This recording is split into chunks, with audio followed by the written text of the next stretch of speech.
Tractor परत मिळत नसल्याने मालकाचा विठ्ठल कारखान्यावर आत्मदहनाचा प्रयत्न.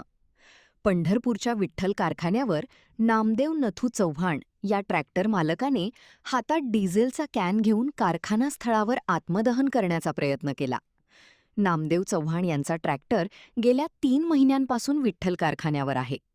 कारखान्याचे कोणतेही देणे, लिखापढी किंवा करार नसतानाही विठ्ठल कारखान्याने हा ट्रॅक्टर ताब्यात ठेवला असल्याचा आरोप त्यांनी केला आहे. त्यामुळे ट्रॅक्टर परत मिळवण्यासाठी नामदेव चव्हाण आक्रमक झाले असून त्यांनी थेट डिझेल घेऊन कारखान्यावर आत्मदहन करण्याचा प्रयत्न केला.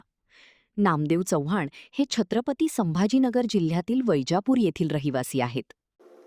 नामदेव नथू चव्हाण, राहणार पाराळा, तालुका वैजापूर, जिल्हा औरंगाबाद. हे विठ्ठल कारखान्यात माझा ट्रॅक्टर अडकलेला आहे. मी एका जणाला चालवायला दिलता पट्ट्यावर. बा कारखाना पट्टा पडल्यानंतर माझा ट्रॅक्टर तो वापिस आणून दे.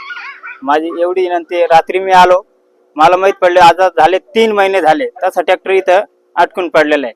तर मग मी रात्री आलो, काल संध्याकाळी ट्रॅक्टर पाहिला. ट्रॅक्टर तिथून आता सकाळीच पाहतोय तर ट्रॅक्टर फरार आहे. हेच आता त्यांना कारखान्याला हे झालं पाहिजे ना. आता काही कशामुळे याय ना गायब केलं. माझं काही कारखान्याकडून लेणं घेणं देणं आहे, अखनुकडदामा संघ काही घेणं देणं आहे, तसल्या काही गोष्टी नाही. माझं त्याचं काही हेच नाही, व्यवहार नाही, पाणी नाही, काहीच नाही, कुठल्याच काही गोष्टी नाही. माझं एवढं माझ्या ट्रॅक्टरचं काही त्यांना डॉक्युमेंट त्यांच्या जवळ दिलेलं आहे, काय दिलेलं आहे एवढं मला त्यांना दाखवा. कारखान्याला काय माझा काही करार आहे नाही हे एवढं बी त्यांना दाखवावं कारखान्यावाल्यांना बी. आणि माझा ट्रॅक्टर मला सोडून देणे गरजेचं आहे. तर नाही सोडलं तर आज मी इथंच आत्महत्या करून जीव दे.